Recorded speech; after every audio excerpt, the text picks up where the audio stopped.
ചായ കുടിക്കണ നിമിഷം വരെ ഒന്നും ഓർമ്മയില്ല. അപ്പോൾ അവിടെ ഇങ്ങനെ ഇരുന്നപ്പം എന്തായിരിക്കും ഞാനിവിടെ സംസാരിക്കേണ്ടതെന്ന് ഇങ്ങനെ ആലോചിച്ചപ്പോഴാണ് പെട്ടെന്ന് അഫ്സൽ സാറ് മുന്നിലേക്ക് വന്നത്. അപ്പോൾ ആ ചിരി കണ്ടപ്പോൾ ഇങ്ങനെ ഒറ്റ ടോപ്പിക്കാണ് ഓർമ്മ വന്നത്, ചേർത്ത് പിടിക്കാം എന്നുള്ളത്. അതായത് കേവലം ഒരു മനുഷ്യനെ സംബന്ധിച്ചിടത്തോളം നമ്മളൊക്കെ ഇപ്പം സഹജീവികളാണല്ലോ. അപ്പം നമ്മളൊക്കെ സംബന്ധിച്ചിടത്തോളം മനുഷ്യൻ എന്ന ജീവനെ സംബന്ധിച്ചിടത്തോളം ഓരോരുത്തരും ചേർത്ത് പിടിക്കുന്നത് നഷ്ടപ്പെട്ടുകൊണ്ടിരിക്കുന്ന ഒരു കാര്യമാണത്. ഞാൻ പറയണത് തെത്സുക്കോ കുറോയാനഗി എന്ന് പറഞ്ഞ ഒരു എഴുത്തുകാരനുണ്ടായിരുന്നു. അദ്ദേഹം എഴുതിയ ടോട്ടോച്ചാൻ എന്ന് പറയുന്ന ഒരു ക്യാരക്ടർ ഉണ്ട്, അത് ഒരു കഥ ഉണ്ട്. എല്ലാവരും വായിച്ചിട്ടുണ്ടാവും എന്നാണ് വിചാരിക്കുന്നത്. ഞാൻ എൻ്റെ ലൈഫ് ലോങ് ഒരുപാട് തവണ വായിച്ചിട്ടില്ല ഒരു കഥയാണിത്. അതായത് ഏകദേശം 100-200 അടുത്ത് തവണകളായിട്ട് ഞാൻ ആ പുസ്തകം ഇങ്ങനെ വായിച്ചുകൊണ്ടിരിക്കുന്നുണ്ട്. അതിൽ നിങ്ങൾ ആരും കേൾക്കാത്ത ഒരു കഥയാണ്, അതിൽ തന്നെ ഉള്ളൊരു കഥയാണ് ഞാൻ ഉദ്ദേശിക്കുന്നത്. 2004 ഒരു കുട്ടി ജനിച്ചു. ആ കുട്ടി ജനിക്കണ സമയം വരെ അവന് കേട്ടുകൊണ്ടിരിക്കണം. 1ാം ക്ലാസ്സിൽ എത്തിയപ്പോഴും 2ാം ക്ലാസ്സിൽ എത്തുന്ന സമയത്തൊക്കെ അവനിങ്ങനെ ഒറ്റപ്പെട്ട് ഇങ്ങനെ പോവുകയാണ്. കൂടുതലുള്ള ആളുകളൊക്കെ തളർത്തിക്കൊണ്ടിരിക്കണ ഒരു സമയമാണ്. അങ്ങനെ 1ാം ക്ലാസ്സിൽ പഠിക്കണ ഭയങ്കര വികൃതിയാണല്ലോ. ടോട്ടോച്ചാൻ വായിച്ച ആളുകൾക്കറിയാം ആ കഥയിൽ മുഴുവൻ സമയങ്ങളും വികൃതിക്കുട്ടി എന്നാണ് പറയുന്നത്. അങ്ങനെ ആ കുട്ടി ഇങ്ങനെ സഞ്ചരിച്ചുകൊണ്ടിരിക്കുന്ന സമയത്ത് പെട്ടെന്ന് 1ാം ക്ലാസ്സിൽ പഠിക്കുന്ന സമയത്ത് അവൻ്റെ മുമ്പിലേക്ക് ഒരു അധ്യാപകൻ എത്തുകയാണ്. ആ അധ്യാപകന് അവൻ്റെ മുമ്പിലേക്ക് എത്തിയിട്ട് പറയാണ്, മോനെ നിന്നെക്കൊണ്ട് ചെറിയ ചെറിയ കാര്യങ്ങളൊക്കെ പറ്റും കേട്ടോ. നീ പറയുമ്പോൾ 1ാം ക്ലാസ്സിലാണ്, ചെറിയ കുട്ടിയാണ്, പക്ഷെ നിന്നെക്കൊണ്ട് കഴിയിട്ടോ എന്ന് ആദ്യമായിട്ട് ആ കുട്ടി കേൾക്കുകയാണ്. അവിടെ നിന്ന് ആ വിദ്യാർത്ഥി മുന്നോട്ട് സഞ്ചരിക്കും തോറും അവൻ്റെ മുന്നോട്ടുള്ള പാതകൾ അവന് സ്വപ്നങ്ങളായിട്ട് അവനിങ്ങനെ കാണുകയാണ്. ഞാൻ ഇന്ന ഭാഗങ്ങളിലൂടെ അങ്ങനെ സഞ്ചരിക്കുമ്പം ഒരുപാട് സ്വപ്നങ്ങൾ ബിൽഡ് ചെയ്യണം, എൻ്റെ ആഗ്രഹം ഇന്നതായിരിക്കണം എന്ന് ആ കുട്ടി ഇങ്ങനെ സ്വപ്നം കണ്ടുകൊണ്ടേ ഇരിക്കുകയാണ്.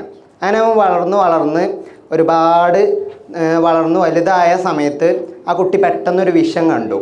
എൻ്റെ മുമ്പിലുള്ള വിഷൻ എന്ന് പറയുന്നത് ഞാൻ ഇത്രയും കാലം പോന്ന എന്നെ തളർത്തിയ ആളുകൾക്ക് മുമ്പിലൂടെ ഞാൻ നടന്ന് അവർക്ക് മുമ്പിലൂടെ എൻ്റെ വലിയ ആഗ്രഹം ഞാൻ നിറവേറ്റും എന്നുള്ളതാണ്. അന്ന് 1ാം ക്ലാസ്സിൽ പഠിക്കുന്ന സമയത്ത് ആ വിദ്യാർത്ഥി ഇങ്ങനെ ആലോചിക്കുകയാണ്. അന്ന് ഒരു കഥയിൽ ആ വിദ്യാർത്ഥി ഇങ്ങനെ നടന്നു പോണ സമയത്ത് എല്ലാ പീരീഡുകളും ആ കുട്ടി ക്ലാസ്സിൻ്റെ പുറത്തായിരിക്കും. എല്ലാ പീരീഡും ആ കുട്ടി പുറത്തായിരിക്കും. അപ്പോൾ ബാക്കിയുള്ള കുട്ടികളൊക്കെ അവനെ കാണുന്നത് ഇവന് കേവലം ഒരു വിദ്യാർത്ഥിയല്ല, അവനെന്തൊക്കെയോ മെൻ്റലി പ്രശ്നങ്ങളുണ്ട് എന്നൊക്കെയാണ് ബാക്കിയുള്ള ആളുകൾ മനസ്സിലാക്കുന്നത്. അങ്ങനെ ഒരു ദിവസം അവൻ്റെ വീട്ടിലേക്ക് പോകുമ്പം അവൻ്റെ ഉമ്മ അവനങ്ങനെ കുളിപ്പിക്കണ സമയത്ത് ആ ഉമ്മ പറഞ്ഞൊരു കാര്യമുണ്ട്, മോനെ നിൻ്റെ ഈ കാലിൻ്റെ ഈ ഭാഗത്ത് എന്താ ഒരു ചെറിയ പാടുണ്ടല്ലോ. അപ്പം ഉമ്മാക്ക് എന്തൊക്കെയോ ഒരു കൗതുകം തോന്നി. പിറ്റേ ദിവസം ആ ഉമ്മ അവൻ്റെ കൂടെ ആ സ്കൂളിലേക്ക് പോയി. ആ സ്കൂളിൽ പോയിട്ട് ആ അധ്യാപകനോട് ചോദിച്ചു. ആ അധ്യാപകൻ കുറേ നേരം ഇങ്ങനെ സംസാരിച്ചു. നിങ്ങളെ കുട്ടി ഉണ്ടല്ലോ എല്ലാ ദിവസവും പുറത്താണ്, പക്ഷേ ആ കുട്ടി കുളിക്കണ ആ സമയത്ത് ഉമ്മാനോട് പറഞ്ഞൊരു സംഭവമുണ്ട്, ഉമ്മ ഞാനൊരു ഒരു പക്ഷിയെ കണ്ടുട്ടോ, ആ പക്ഷി വളരെ മനോഹരമായിട്ടുള്ള പക്ഷിയാണ്. അവിടുന്നാണ് ആ ഉമ്മക്ക് കൗതുകം ഉണ്ടാവണം, ആ അമ്മക്ക് കൗതുകം ഉണ്ടാവണത്.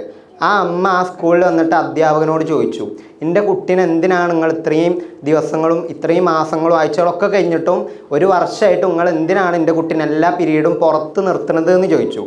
അങ്ങനെ ഉമ്മനോട് ആ അധ്യാപകൻ പറഞ്ഞു കൊടുക്കുന്ന കാര്യമുണ്ട്, നിങ്ങളെ കുട്ടി ഭയങ്കര വികൃതിയാണ്, മുതിർന്ന കുട്ടികളെപ്പോലും അവൻ ഉപദ്രവിക്കുകയാണ്, അധ്യാപകരെ ഉപദ്രവിക്കുകയാണ്. അന്ന് ആ അധ്യാപകൻ്റെ മുമ്പിൽ ആ ഉമ്മ പോയി ചില കാര്യങ്ങൾ അവതരിപ്പിച്ചു. എൻ്റെ കുട്ടി ഉണ്ടല്ലോ ഞാൻ കണ്ടതിൽ വെച്ച് ഏറ്റവും യുണീക്കായിട്ടുള്ള, നമ്മൾ ഈ പ്രോഗ്രാം പോലെ യുണീക്കായിട്ടുള്ളൊരു കുട്ടിയാണ് എൻ്റെ മകൻ എന്ന് പറഞ്ഞു. അന്ന് മുതൽ ആ അധ്യാപകന് ആ കുട്ടീനെ അങ്ങനെ ചേർത്ത് പിടിച്ചിട്ട് ആ കുട്ടീൻ്റെ കയ്യിലൊരു പുസ്തകം കൊടുത്തു. ആ പുസ്തകത്തിൻ്റെ പേരാണ് തെത്സുക്കോ കുറോയാനഗി എഴുതിയ ടോട്ടോച്ചാൻ എന്നുള്ള പുസ്തകം. ആ വിദ്യാർത്ഥിയാണ് ഇന്ന് നിങ്ങളുടെ മുമ്പിൽ നിൽക്കുന്നത്. അപ്പോൾ അത്രമാത്രം പിന്നെ അങ്ങോട്ടുള്ള പാതകൾ ഞാനിപ്പോൾ ഇവിടെ ഈ സ്റ്റേജിൽ കയറി നിൽക്കുന്ന സമയം വരെ എനിക്കിങ്ങനെ സ്വതന്ത്രമായിട്ട്, ഞാൻ പറഞ്ഞല്ലോ മുമ്പേ പ്ലാൻ ചെയ്യാത്ത കാര്യങ്ങളാണ് ഇവിടെ ഇങ്ങനെ പറഞ്ഞുകൊണ്ടിരിക്കുന്നത്. അപ്പോൾ അത്രമാത്രം ഇന്ന് ഒരുപാട് സ്റ്റേജുകൾ കയറാനും, ഒരുപാട് നേരത്തെ പറഞ്ഞു ഹുത്തുബ വരെ പറയാനും, എത്ര ആളുകളുടെ മുമ്പിൽ കോൺഫിഡൻസോടെ സംസാരിക്കാനും ഒരു മനുഷ്യന് കഴിയുന്നുണ്ടെങ്കിൽ അവന് കൃത്യമായിട്ട് യുണീക്കാവാൻ കഴിയും എന്നുള്ളതാണ്. അവൻ്റെ മനസ്സ് അതിന് പ്രിപ്പയർഡ് ആണെങ്കിൽ, അതായത് നമ്മൾ സ്വയം പ്രിപ്പയർഡ് ആയിട്ടില്ലെങ്കിലും അവൻ്റെ മനസ്സ് വാക്കുകൾ ഉച്ചരിക്കാൻ പ്രിപ്പയർഡ് ആണെങ്കിൽ, ഒരാളെ ഫേസ് ചെയ്യാൻ അവൻ്റെ മനസ്സ് പ്രിപ്പയർഡ് ആണെങ്കിൽ അയാൾക്കെല്ലാം സ്വീകരിക്കാൻ കഴിയും, ഏതൊരു സദസ്സിനും സ്വീകരിക്കാൻ കഴിയും, ഏതൊരു മനുഷ്യൻ്റെ ഉള്ളിലേക്കും ആ മനുഷ്യന് കയറി പറ്റാൻ പറ്റും എന്നുള്ളതാണ്. നമ്മൾ അഫ്സൽ സാറാണെങ്കിലും അഫ്ലെ സാറാണെങ്കിലും ഒക്കെ നമ്മുടെ മനസ്സിൽ ഇപ്പോൾ നമ്മളിവിടെ ഇരിക്കുന്ന ആളുകളൊക്കെ മനസ്സിൽ ഓരോരുത്തരും ഇവിടെ കയറി വരുമ്പോഴും നമ്മൾ അവരുടെ പേരിങ്ങനെ ഉച്ചരിക്കുന്നതിൻ്റെ മെയിൻ കാരണം അതുതന്നെയാണ്. നമ്മളൊക്കെ മനസ്സിൻ്റെ ഉള്ളിൽ അവർ കയറി പറ്റാൻ വേണ്ടിയിട്ട് അവർ ചെയ്ത എക്സ്ട്രാ വർക്കുകൾ, കാരണം അവർ മനസ്സിൽ നിന്നാണ് നമുക്ക് ചെയ്തു തരുന്നത്. ഓല് നമ്മളെ കേവലം വാക്കുകൾ കൊണ്ടോ അല്ലെങ്കിൽ തള്ളിങ്ങനെ മുന്നോട്ടിങ്ങനെ നീക്കല്ല ഓല് ചെയ്യണത്.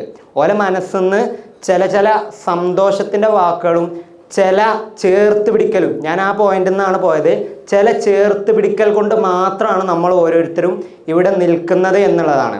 ഞാൻ ഒരു കാര്യം കൂടി ഓർക്കുകയാണ്. ചാർലി ചാപ്ലിന് നമുക്കെല്ലാവർക്കും അറിയാവുന്നതായിരിക്കും. ചാർലി ചാപ്ലിൻ്റെ ഒരു വലിയ സദസ്സിൻ്റെ മുന്നിൽ നിന്നിട്ട് ഒരു തമാശ പറഞ്ഞു. അത് കേട്ട് അവിടെയുള്ള മുഴുവൻ ആളുകളും പൊട്ടിച്ചിരിക്കുകയാണ്. രണ്ടാമതും അദ്ദേഹം അതേ തമാശ ആവർത്തിച്ചു. അപ്പോഴും ആളുകൾ അത് കേട്ടിട്ട് പൊട്ടിച്ചിരിക്കുക തന്നെയാണ്. പക്ഷെ അദ്ദേഹം മൂന്നാമതും അതേ തമാശ തന്നെ ആവർത്തിക്കുന്ന സമയത്ത് അതിന് ചിരിക്കാനോ ഒരാളുമില്ല. എന്നാൽ നേരെ മറിച്ച് അതിനെ തള്ളി പറയാനും അദ്ദേഹത്തെ കുറ്റപ്പെടുത്താനാണ് അവിടെ ഉണ്ടായിരുന്ന മുഴുവൻ ആളുകളും ശ്രമിക്കുന്നത്. ആ സമയത്ത് ചാർലി ചാപ്ലിൻ പറഞ്ഞൊരു കാര്യം മാത്രമാണ് എനിക്ക് നിങ്ങളോട് ഉണർത്താനുള്ളത്. അതായത് ഒരേ തമാശ വീണ്ടും വീണ്ടും പറയുമ്പോൾ നമുക്ക് ചിരിക്കാൻ കഴിയുന്നില്ല. നമ്മളെല്ലാവരും നമ്മളെ കാര്യങ്ങൾ മാത്രം സ്വയം നോക്കി നടക്കുമ്പോഴാണ് നമ്മുടെ ജീവിതത്തിലെ സങ്കടങ്ങളും പരാതികളും പരാധീനതകളും ഉണ്ടാവുന്നത്. അതേസമയം നമ്മളെ കാര്യങ്ങൾക്ക് അപ്പുറം എനിക്ക് മറ്റുള്ളവൻ്റെ ജീവിതത്തിലും അവൻ്റെ ഒരു സങ്കടത്തിന് എനിക്ക് തണലാവാൻ കഴിയും എന്നുണ്ടെങ്കിൽ അതാണ് ഈ ലോകത്ത് ഒരാൾക്ക് മറ്റൊരാൾക്ക് വേണ്ടി ചെയ്തു കൊടുക്കാൻ പറ്റുന്ന ഏറ്റവും വലിയ കാര്യം. ഇപ്പം നേരത്തെ ഇവിടെ സംസാരിച്ച പ്രിയപ്പെട്ട സഹോദരൻ, അദ്ദേഹത്തിൻ്റെ കണ്ണിൽ നിന്ന് വെള്ളം വന്നത് എന്തുകൊണ്ടാന്ന് പറഞ്ഞാൽ ഇതേ പോയിൻ്റാണ്. ചേർത്ത് പിടിക്കാൻ പലരും ഉണ്ടായി എന്നുള്ളത് കൊണ്ട്. ആ ചേർത്ത് പിടിക്കുക എന്നുള്ളത് കേവലം ഒന്നോ രണ്ടോ വാക്കായിട്ട് മാത്രം വിടാതെ നമ്മുടെ ജീവിതത്തിൽ അതെപ്പോഴും ഉണ്ടാവേണ്ട, ഇന്നു മുതൽ ഇതുവരെ നമ്മൾ എങ്ങനെയായിരുന്നോ അതെല്ലാം കഴിഞ്ഞ കാലങ്ങളാണ്. പുതിയൊരു കാലത്തിൽ ഞാനും നിങ്ങളും ജീവിക്കുമ്പം ചേർത്ത് പിടിക്കുക, മറ്റുള്ളവൻ്റെ സങ്കടത്തിൽ ഞാനും ഉണ്ടാകുക എന്നുള്ളത് നമ്മളെ മനസ്സിലും നമ്മുടെ ഫീലിങ്സിലും അവർക്കൊപ്പം നമ്മൾ ഉണ്ടാവാനും കൂടി കഴിഞ്ഞാൽ അത് ഏതൊരു കോടിക്കണക്കിന് മനുഷ്യർ ഈ ഭൂലോകത്ത് ജീവിച്ച് മരിച്ച് മണ്ണായി തീരുകയാണെങ്കിലും അവർക്കും നമ്മൾക്കൊക്കെ മറ്റൊരാൾക്ക് ചെയ്തു കൊടുക്കാൻ കഴിയുന്ന ഏറ്റവും വലിയ ഫീലിങ്സിൻ്റെ പേര് തന്നെയാണ് ചേർത്ത് പിടിക്കുക. അപ്പോഴാണ് ഞാനും നിങ്ങളും യുണീക്നെസ് എന്ന ഈ ഒരു പ്രോഗ്രാമിൻ്റെ ഭാഗമാവാൻ, യഥാർത്ഥത്തിൽ ഭാഗമാവാൻ എനിക്കും നിങ്ങൾക്കും കഴിയണത്. ഇവിടെ കുറേ ആളുകൾ നമ്മളിതിൻ്റെ പിന്നിൽ വർക്ക് ചെയ്യണം. ഓരോ ആളുകളും ഞാൻ പേരെടുത്ത് പറയുന്നില്ല, കാരണം ഫുൾ എല്ലാവർക്കും അറിയാവുന്ന ആളുകൾ തന്നെയല്ല. ഓരോരുത്തരെ മനസ്സിലും അവരൊക്കെ കീഴടക്കിയ ആളുകൾ തന്നെയാണ്.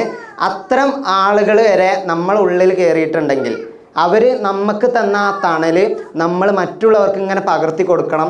നമ്മുടെ സ്വപ്നങ്ങളും നമ്മുടെ പ്രതീക്ഷകളും അങ്ങനെയുള്ളതാവണം. അത്രേ ഉള്ളൂ എനിക്ക് പറയാൻ.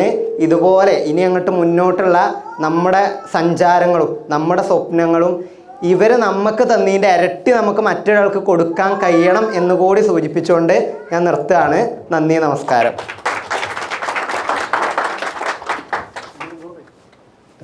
Thank you, Hashim. Next, it's my pleasure to welcome Khadija Junaida to our floor for sharing her presentation. Okay, thank you.